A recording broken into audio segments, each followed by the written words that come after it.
గ్రాని, స్వార్థం తలకెక్కిన పొగర్లా ఉండాలి కాని ఒంటికెక్కిన విషంలా ఉండకూడదే. ఇప్పుడు నేనేం చేశాను? నువ్వు చేసిన పాపాల పుట్ట ఎక్కడ బయటపడుతుందో అనే భయం నీ తమ్ముణ్ణి అడ్డు పెట్టుకుని వైరాన్ని బలి చేసావు, అది ఓకే.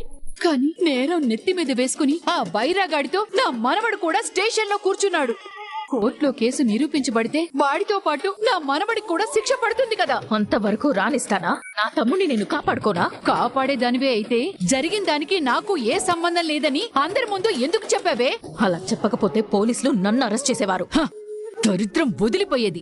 గ్రాని, అవునే, కార్తీక్ గాడు వాళ్ళ నాన్నని నిర్దోషిగా విడిపించుకున్నాడు. పోయిన పరువుని తిరిగి తీసుకొచ్చాడు. కానీ నువ్వు సొంత తమ్ముణ్ణి మోసం చేశావు. వాడికి ఉద్యోగం ఇప్పిస్తానని చెప్పి జీవితమే లేకుండా చేశావు. వాడికేం కాదు. నా తమ్ముడిని ఎలా బయటికి తీసుకురావాలో నాకు తెలుసు. ఎలా తీసుకొస్తావే? నువ్వు అన్నింటికి ఊరికి భయపడతావేంటికి రాని? నా తమ్ముడు ఇప్పుడు దెబ్బతిన్న పులి. ఎవరు ఎలాంటి వాళ్ళో వాడికి ఇప్పుడు తెలిసింది. నీ గురించి అయితే బాగానే తెలిసిందిలే. అడగడం నీ ఒక్కదానికి చేతనైనట్టు మాట్లాడకు. నేను నిన్ను అడగడం మొదలు పెడితే మొహం ఎక్కడ పెట్టుకోవాలో కూడా నీకు తెలియదు. మొహం చూపించుకోలేంతగా ఏం అడుగుతావమ్మా? కాశీ నేను ఒక తల్లికి పుట్టిన బిడ్డలం. ఈ విషయం కాశీకి తెలుసా? తెలీదు. కానీ కాశీ బావ చెల్లికి భర్తేగా. అవును. కాశీని పోలీసులకి పట్టించింది బావ నేనా? కార్తీక్ గాడి. చెల్లెలి భర్తని కాపాడాలి అంటే బావ కాపాడుండొచ్చుగా. అవును, కాపాడుండొచ్చు. ఒకవేళ నేను చేసిన తప్పుల వల్ల దీపక్ గాని బావక్ గాని నష్టం ఉందా? లేదు. మరెందుకు బావ తన చెల్లెలి భర్తని కాపాడుకోలేదు? తండ్రి కోసం. ఇది స్వార్థం అంటే. తన తండ్రికి ప్రమాదం వచ్చిందనగానే చెల్లెలి భర్త కూడా పరాయివాడైపోయాడు. మరి సొంత తమ్ముడు ప్రమాదంలో ఉన్నాడు అంటే అక్కగా నేనేం చేయనా? అసలు ప్రమాదంలోకి నెట్టిందే నువ్వు కదే. నీకు బుర్రుంటే నన్ను అర్థం చేసుకోవడానికి ట్రై చేయి. మావయ్యని సీఈఓ పోస్ట్ నుంచి దించడానికి ఆ వైరాని ట్రాక్ చేశాను. కాశీ లైఫ్ మార్చడానికి వైరా దగ్గర జాబ్ ఇప్పించాను. ఏదైనా ప్రాబ్లం వస్తే వైరా ఇరుక్కుంటాడే కానీ కాశీకి ప్రాబ్లం రాదు అనుకున్నాను. కానీ కాశీని బావే ఈ కేసులో ఇరికించాడు. వాళ్ళ నాన్న ఎలా కాపాడుకోవాలో బావకు తెలిసినప్పుడు నా తమ్ముడిని ఎలా కాపాడుకోవాలో నాకు తెలీదా? స్టేషన్ కి వెళ్లి ఉత్తి చేతులు ఊపుకుంటూ వచ్చావు కదే. ఈ కేసుకి నాకు ఎలాంటి సంబంధం లేదని అందరి ముందు చెప్పాను. ఇప్పుడు నేను కాశీకి బెయిల్ కోసం ట్రై చేశానంటే ఆ వైరా చెప్పింది నిజమవుతుంది. మరి ఎలా కాపాడతావు? నాకు కొంచెం టైం ఇవ్వు. నేను కాశీని ఈ కేసు నుండి ఖచ్చితంగా బయటికి తీసుకొస్తాను. నువ్వేం చేస్తావో చెయ్యి. వాడు నువ్వు ఒక తల్లి రక్తం పంచుకు పుట్టిన బిడ్డలని మాత్రం మర్చిపోకు. ఈ సెంటిమెంట్లు నాకేం లేవు గ్రాని. ఎవరైనా సరే నేను నా అవసరాలకే వాడుకుంటాను. కాశీ కొద్ది రోజులు లోపలే ఉండాలి. అప్పుడే ఇంకెవ్వరూ అకౌంట్స్ గురించి మాట్లాడరు. చెల్లెమ్మా, ఏర్పాట్లన్నీ రెడీ. శ్రీధర్ గారు రావడమే ఆలస్యం. నువ్వు కూడా ఏంటి పెద్దమ్మా ఇలా మాట్లాడతావు? నేనే మాట్లాడాను బాబు. నాతో ఏమన్నావు? మీ నాన్న వస్తున్నాడు అన్నావు. దీపతో అయితే మీ మామయ్య గారు వస్తున్నారు అన్నావు. మరి మీ చెల్లితో మాత్రం శ్రీధర్ గారు రావడమే ఆలస్యం అంటావేంటి పెద్దమ్మా? ఏమనాలి? ఏమనాలంటే నువ్వు చెప్పు దీపా. మీ ఆయన రావాలి అనాలి బావా. విన్నావు పెద్దమ్మా? నేను కూడా వింటున్నాను. వింటారు పెద్దమ్మా. వింటే సరిపోదు కదా. ఇచ్చిన మాట నిలబెట్టుకున్నందుకు మేము అడిగింది కూడా చేయాలి కదా. అక్క, ఏం కావాలో అడుగు. మీ ఇద్దరి మధ్య దడిలాగా నేనెందుకు? పక్క పక్కనే ఉన్నారు కదా, మాట్లాడుకోండి. రేపు రాత్రికి మీ నాన్న ఇంట్లో ఉండాలని హుకుం జారీ చేసావు అన్నట్టే చేసావు. నువ్వేం చేస్తావో నాకు తెలీదు. వాటికి మీ నాన్న వాళ్ళ ఇంట్లో ఉండాలి. భోజనానికి ఇంటికి కుటుంబ సమేతంగా పిలవమన్నారు, పిలిచాం. వాళ్ళు బయలుదేరారంట, వచ్చేస్తారు. నాంచకుండా విషయం చెప్పు. నేను పిలిస్తే మా నాన్న అయ్యేవాడు. నువ్వు పిలిపించావు కాబట్టి అప్పుడు కూడా మీ నాన్నే అవుతాడు. అలా కాకూడదనే మాకు. పిల్లల కోసం మీ నాన్న పారుని పెళ్లి చేసుకున్నాడు. నువ్వు నా కోసం నా తండ్రిని భర్తలా చూడలేవా? ఆ మనిషికి నువ్వు వేసింది యావజ్జీవ శిక్ష, కానీ అది ఆయనకి ఉరిశిక్షలా ఉంది. నువ్వు ఈరోజు ఈ సమస్యకి ఓ పరిష్కారం చూపించాల్సింది. నా తండ్రిని భర్తగా చూడాల్సిందే. హరే కార్తిక్, నేను అసలు చెప్పేది. అక్క, రా కావేరి, సరిగ్గా టైంకి వచ్చా. పెద్దమ్మా. రా స్వప్న. ఎలా ఉన్నావు పెద్దమ్మా అని అడగడానికి కూడా ఇబ్బందిగా ఉంది పెద్దమ్మా. ఎందుకు? ఎందుకంటే నేను అందరినీ బాధ పెట్టాను. అందరినీ అంటే? మా నాన్నని, నిన్ను, అన్నయ్యని, మా అమ్మని. ముఖ్యంగా నా వల్ల వదిన ఎక్కువ నష్టపోయింది. నువ్వు దేని గురించి మాట్లాడుతున్నావు స్వప్న? కాశీతో జరిగిన నా పెళ్లి గురించి. మంచి నిర్ణయాలు మన జీవితాన్ని ముందుకు నడిపిస్తాయి. తప్పుడు నిర్ణయాలు ఏదో ఒక రోజు మనల్ని కష్టాల్లో పడేస్తాయి. ఒక మనిషి ఎక్కడ తొందరపడకూడదో నేను అక్కడే తొందరపడ్డాను. నేను ఒక రాంగ్ పర్సన్ ని లైఫ్ పార్ట్నర్ గా సెలెక్ట్ చేసుకున్నాను. నాకు యథార్థం అర్థమయ్యేలోపు నేను సరి చేసుకోలేని తప్పు చేశానని నాకు అర్థమైంది. స్వప్న లేదన్నయ్య, ఇది వాస్తవం. ఒక కొడుగ్గా నువ్వు నాన్నని ఎంత బాగా చూసుకుంటావో ఒక కూతురుగా నేనంత బాధపడుతున్నాను. పెళ్లి దగ్గర నుంచి ఇప్పటి వరకు నా వల్ల నాన్న ఎప్పుడూ అవమానపడ్డమే. ఒకప్పుడు నేను ద్వేషించాను, అప్పుడు బాధపడ్డాడు. ఇప్పుడు నా భర్త ఏకంగా మామగారినే పోలీస్ స్టేషన్ కి పంపాడు.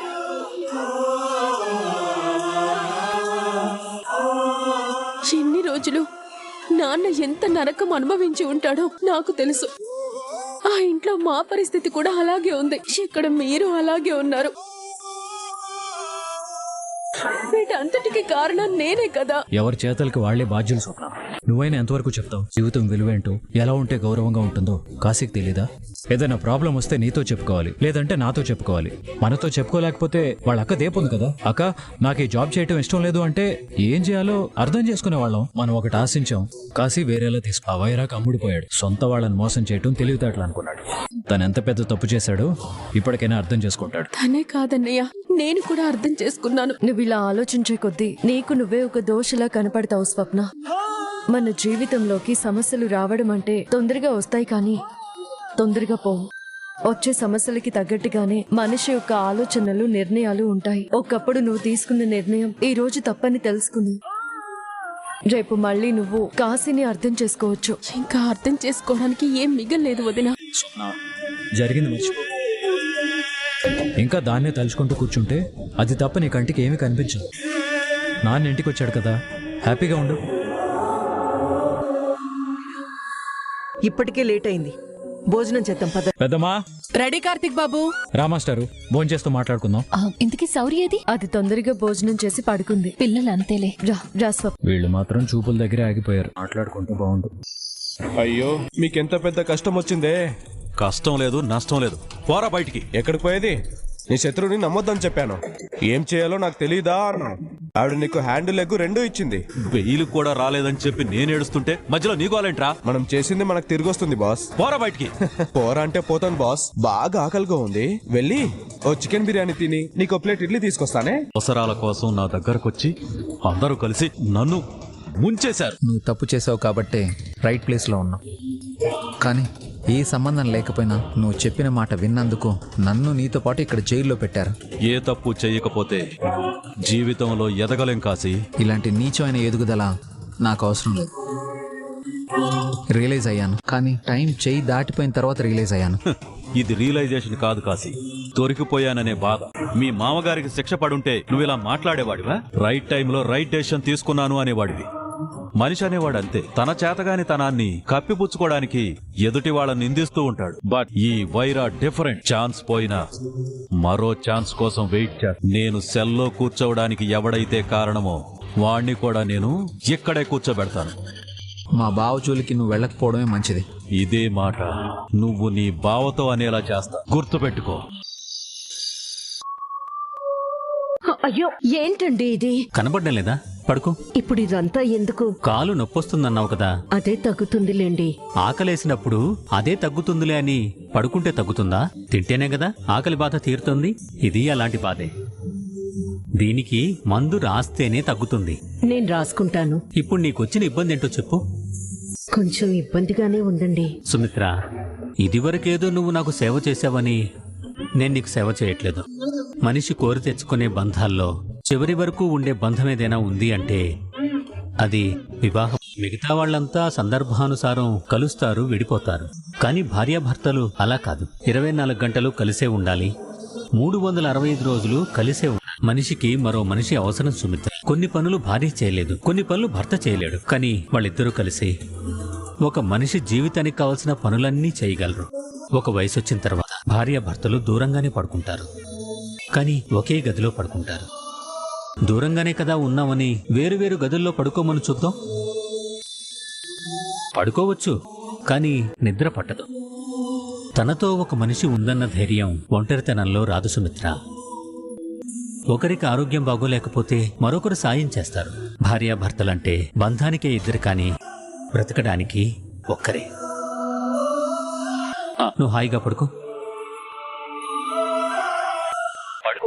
డాక్టర్ గారు ఫోన్ చేస్తున్నారు. రిపోర్ట్స్ వచ్చుంటాయేమో. డాక్టర్ దశరథ్ గారు, సుమిత్ర గారి రిపోర్ట్స్ వచ్చాయి. ప్రాబ్లం ఏంటి డాక్టర్? ఒక స్పెషలిస్ట్ ఉన్నారు, బ్లడ్ టెస్ట్ ఆమెకి పంపిస్తానని చెప్పాను కదా. ఆమె రేపు హాస్పిటల్కి వస్తున్నారు. మీరు ఒకరే హాస్పిటల్కి రండి. ఆమె మీతో సుమిత్ర గారి హెల్త్ రిపోర్ట్స్ గురించి మాట్లాడతారు. Any serious doctor? మీరు రండి, ఆమె మీతో మాట్లాడతారు. అలాగే డాక్టర్. Okay sir. ఫోన్లో చెప్పడానికి ఇబ్బంది పడుతున్నారంటే సుమిత్రకి ఏమైంది? తనకేం కాలేదు కదా? ఏం కాదు, నా సుమిత్రకేం కాదు.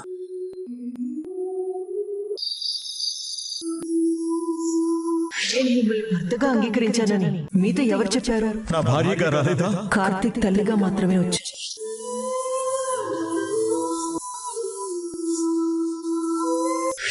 ఒక మాటతో తినే అన్నాన్ని కూడా విషంగా మార్చేసావు కాంచన.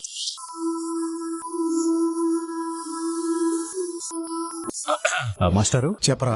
కొన్నిసార్లు మనం ఎదుటి వాళ్ళకి ఏదో చెప్పాలనుకుంటాం, కానీ సందర్భం రాదు. కొన్నిసార్లు సందర్భం వచ్చినా మనం చెప్పలేం. అలాంటివి ఏమైనా ఉంటే చెప్పేయండి. అలాంటివి నా దగ్గరే ఉంటాయిరా. ఏముంటాయంటే ఏం చెప్పు. ఒకసారి అందరినీ చూడండి.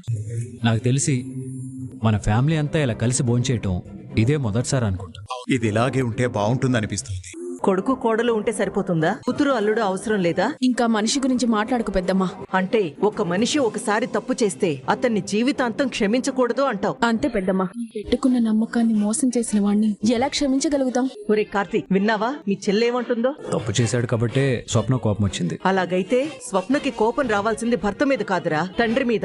నేనేం చేశాను కాంచనా? అన్నింటికి మీరే కారణం. నేనా? కాశీ తప్పు చేశాడు, వాణ్ణే నేను సమర్థించడం లేదు. కానీ ఆ తప్పు చేయడానికి కారణం ఎవరు? మీరు కదా? అమ్మా, అవునరా. బుద్ధి సరిగ్గా లేక అల్లుడు తప్పు చేస్తే మామగారు ఏం చేస్తారు చెల్లమ్మ? మనం అవతల వాళ్ళ నుంచి ఎప్పుడైతే ఆశించడం మానేస్తామో అప్పుడే నిజమైన ఆనందాన్ని పొందుతాం అక్క.